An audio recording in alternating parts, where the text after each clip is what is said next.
घोंसले के भीतर दो नन्हे बच्चे चिंकू और पिंकू भूख के मारे बिलख रहे थे। मम्मा, भूख लगी है, क्या कुछ खाने को मिलेगा मम्मा? पेट में कुछ नहीं है मम्मा, कुछ ला दो ना। चिकी की आंखें भर आईं। हे भगवान, मैं क्या करूं? कैसे बताऊं कि बारिश शुरू हो गई है, लेकिन मेरे बच्चों का रोना मुझसे देखा नहीं जाता। भीगूंगी, गिरूंगी, चाहे जो हो, लेकिन इन्हें भूखा नहीं देख सकती। रुको मेरे लाल, मम्मा कुछ ले आएगी, चाहे जान ही क्यों ना चली जाए। परंतु एक बात याद रखना, जब तक मैं नहीं आऊं, घोंसले में से बाहर भी मत देखना और बाहर भी मत निकलना, समझ गए ना? चिड़िया खाना लेने के लिए चली जाती है। अब इन दो बच्चों की माँ घर पर नहीं थी और बच्चे घोंसले में अकेले थे। उनके लिए यह पहली बारिश थी जो उन्हें किसी अजूबे से कम नहीं लग रही थी।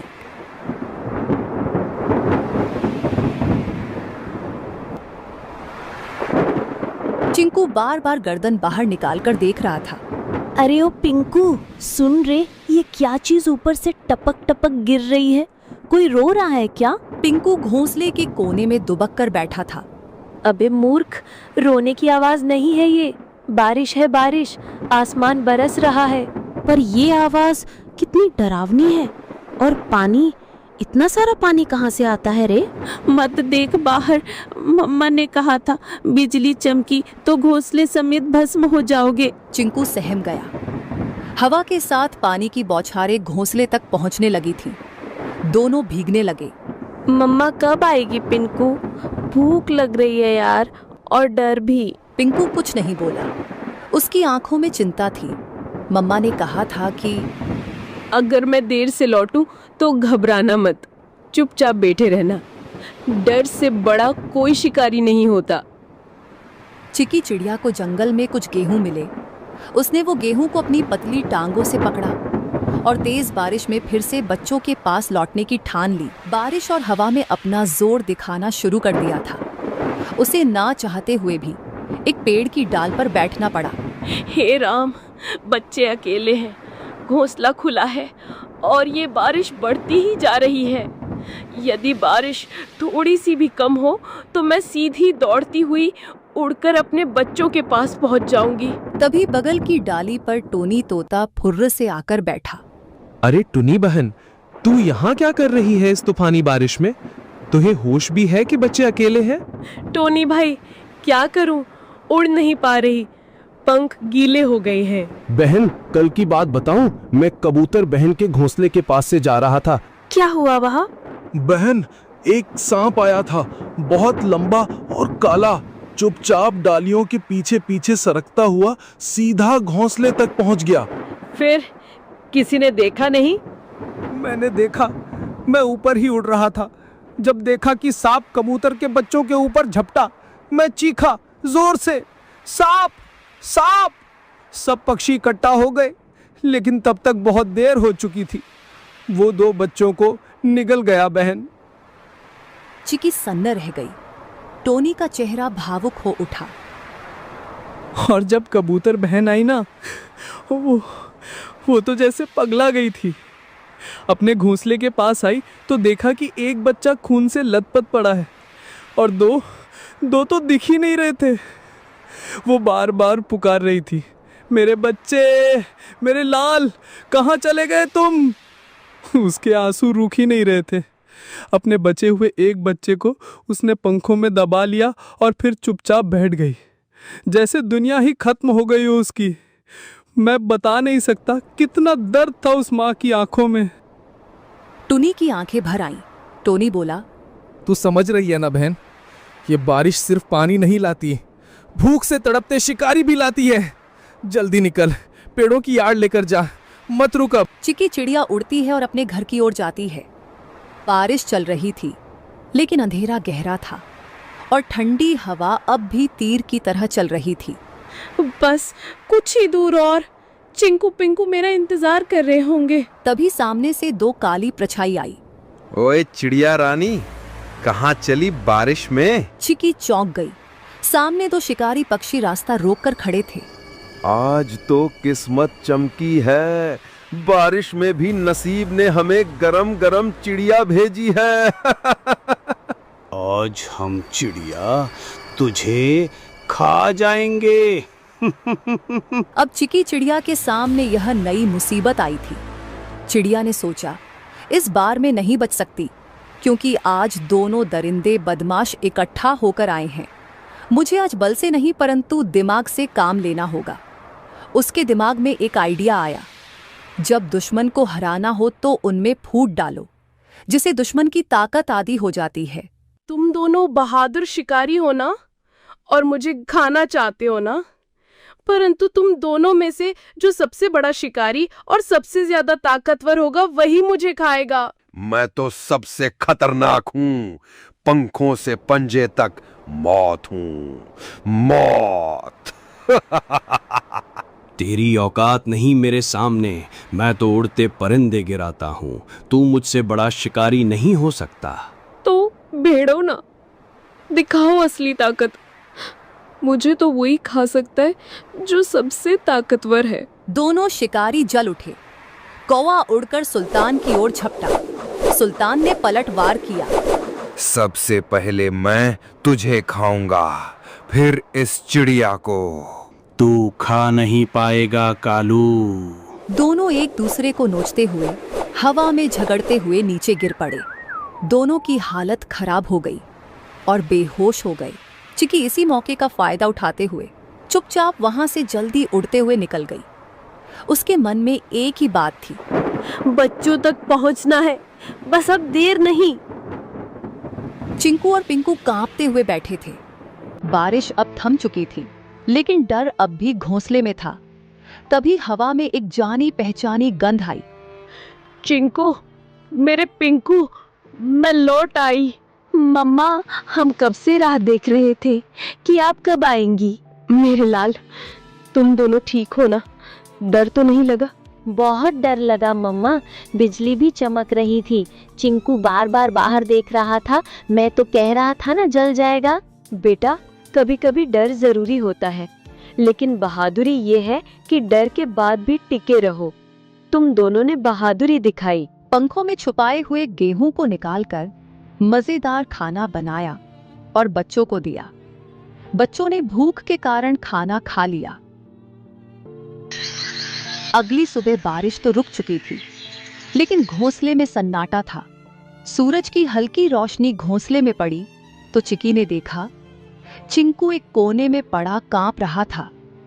उसकी आंखें आधी खुली थी और शरीर तप रहा था।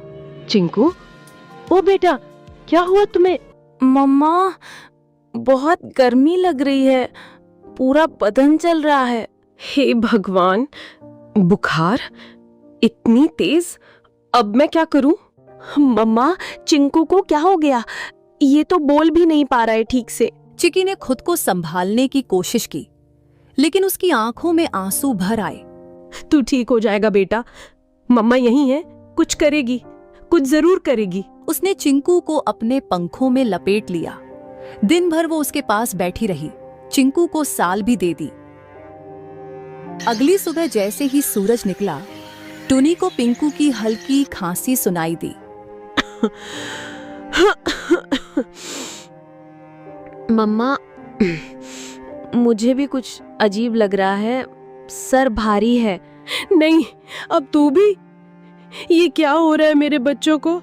हे भगवान, मैंने कौन सा पाप किया? भूख मिटाने चली तो बारिश आई, बारिश में निकली तो शिकारी आए, और शिकारी से बचकर आई तो अब ये बुखार। क्या मेरी ममता की परीक्षा ले रहे हो तुम? पिंकू और चिंकू दोनों अब मम्मा के पंखों के बीच पड़े कराह रहे थे। चिकी का मन टूटा हुआ था, लेकिन आंखों में अब भी एक जिद थी। नहीं, मैं हार नहीं मानूंगी। मैं माँ हूँ, और माँ कभी घोंसले में बैठकर अपने बच्चों को यूं मरता नहीं देख सकती। अगर इनको बचाना है तो मुझे लड़ना होगा, बीमारी से भी, अकेलेपन से भी, और इस जंगल की बेरहमी से भी। लेकिन उसके मन में एक सवाल लगातार घूमता रहा, क्या ये कल सुबह मेरी गोद में होंगे? चिकी अपनी घोंसले से उड़कर जाती है। उसकी आंखों में नींद नहीं थी, सिर्फ चिंता, सिर्फ डर। वो सीधा टोनी तोते के पेड़ के पास पहुंची। टोनी भाई देखो ये क्या हुआ। अरे टुन्नी बहन, इतनी सुबह सुबह क्या हुआ? तेरी हालत क्यों बिगड़ी हुई लग रही है? मेरे दोनों बच्चे बीमार हैं टोनी। पहले चिंकू को बुखार आया, अब पिंकू को भी। रात भर तप रहे थे दोनों, मुझसे देखा नहीं जा रहा। कुछ कर यार, कोई उपाय बता।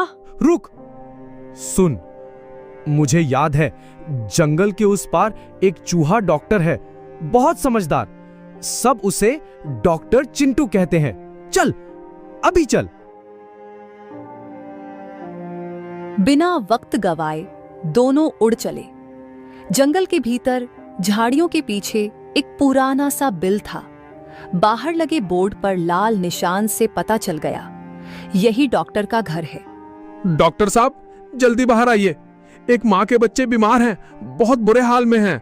कुछ पल बाद डॉक्टर चिंटू बाहर आए। कितने दिनों से बीमार है? 2 दिन से, लेकिन रात में हालत और बिगड़ गई। ले चलो मुझे, मैं खुद देखूंगा। कुछ देर में तीनों घोंसले पर पहुंचे। डॉक्टर ने बच्चों को चेक कर लिया। ये साधारण बुखार नहीं है, ये वायरल है। बच्चों के शरीर में लड़ने की ताकत नहीं बची है। तो क्या ये मर जाएंगे? मैं कुछ नहीं कह सकता। मैं दवा दूंगा, अगर ऊपर वाले ने चाहा तो बच जाएंगे, पर मैं कोई गारंटी नहीं देता। तुम तो डॉक्टर हो, तुम्हारे पास उम्मीद होनी चाहिए। मैं दवा दे सकता हूं बहन, चमत्कार नहीं। जब शरीर साथ नहीं देता तो दवा भी हार जाती है। अब ये तेरी ममता और भगवान की मर्जी पर है। चिकी जानती थी अब उसके हाथ में कुछ नहीं बचा था। वो निकल पड़ी एक उम्मीद में। वो जा रही थी उस पेड़ की ओर जो जंगल के बीचों बीच सबसे ऊंचा था, एक ऐसा स्थान जिसे पक्षी शांत शिखर कहते थे। वहां कोई शिकारी नहीं आता, न चीलें बैठती हैं, न कौवे मंडराते। ये कोई आम डाल नहीं थी, ये वो जगह थी जहां आकाश और आत्मा एक हो जाते हैं, जहां हर पत्ता, हर हवा, हर किरण साक्षात ब्रह्मांड की भाषा बोलती है। चिकी वहां पहुंची, कांपती, थकी हुई, लेकिन जिंदा उम्मीद से भरी हुई। उसने आंखें बंद की और गहराई से सांस ली। हे ब्रह्मांड, मैं तुझसे मांगने नहीं आई, मैं तेरे आगे झोली नहीं फैला रही। मैं तुझसे लड़ने आई हूँ, अपने बच्चों के लिए। उसकी आवाज जंगल में गूंज उठी। मैं एक चिड़िया हूँ, हाँ मामूली, पर मेरी ममता मामूली नहीं। तूने मुझे पंख दिए हैं, लेकिन आज मैं उनसे आसमान नहीं, तुझसे जवाब मांग रही हूँ। क्यों मेरे बच्चों को तूने इस बुखार की आग में झोंका? तू ही बता। उसने आकाश की ओर देखा। उसका शरीर कांप रहा था, लेकिन उसकी आवाज पत्थर तोड़ देने वाली थी। तू सब देखता है ना, तो देख देख मेरे बच्चों की तड़प। अगर तेरे नियमों में न्याय बाकी है, अगर इस जंगल में जीवन के लिए कोई जगह है, तो मेरे बच्चों को लौटा दे, वरना इस शांत शिखर से एक मरे हुए माँ की चीख उठेगी जो पीढ़ियों तक गूंजेगी। बाद उसने आंखें बंद की और गहराई से सांस ली। हे ब्रह्मांड, मैं तुझसे मांगने नहीं आई, मैं तेरे आगे झोली नहीं फैला रही। मैं तुझसे लड़ने आई हूँ, अपने बच्चों के लिए। उसकी आवाज जंगल में गूंज उठी। मैं एक चिड़िया हूँ, हाँ मामूली, पर मेरी ममता मामूली नहीं। तूने मुझे पंख दिए हैं, लेकिन आज मैं उनसे आसमान नहीं, तुझसे जवाब मांग रही हूँ। क्यों मेरे बच्चों को तूने इस बुखार की आग में झोंका? तू ही बता। उसने आकाश की ओर देखा। उसका शरीर कांप रहा था, लेकिन उसकी आवाज पत्थर तोड़ देने वाली थी। तू सब देखता है ना, तो देख देख मेरे बच्चों की तड़प। अगर तेरे नियमों में न्याय बाकी है, अगर इस जंगल में जीवन के लिए कोई जगह है, तो मेरे बच्चों को लौटा दे, वरना इस शांत शिखर से एक मरे हुए माँ की चीख उठेगी जो पीढ़ियों तक गूंजेगी। बाद में चिकी जिस पेड़ पर बैठी हुई थी, वह पेड़ बोलने लगा। जाओ, अब देखो। वो उड़कर घोंसले की ओर लौटी। उसका दिल डूब रहा था, लेकिन उस डूब में एक अजीब सी शांति थी। जैसे प्रकृति ने जवाब दे दिया हो। जैसे ही उसने घोंसले में कदम रखा, वैसे चिंकू बोला, मम्मा पानी देना, मेरे होठ सूख गए हैं। चिकी खुश हो गई। अब उसके बच्चे बीमार नहीं थे। मेरे लाल, तुमने जवाब दे दिया, तुमने मेरी पुकार सुन ली। धन्यवाद है इस ब्रह्मांड का कि ऊपर वाले, मैं तुझे धन्यवाद देती हूँ जो तूने मेरे बच्चों को मुझे लौटा दिया। अगली सुबह दोनों बच्चे घोंसले के किनारे खड़े थे। आंखें चमक रही थीं, चोंच में ताकत लौट आई थी। चिंकू बोला, अब हम उड़ना सीखेंगे मम्मा। तुम दोनों बारिश से बचे, वायरल इन्फेक्शन वाले बुखार से बचे। अब तुम किसी से नहीं डरोगे।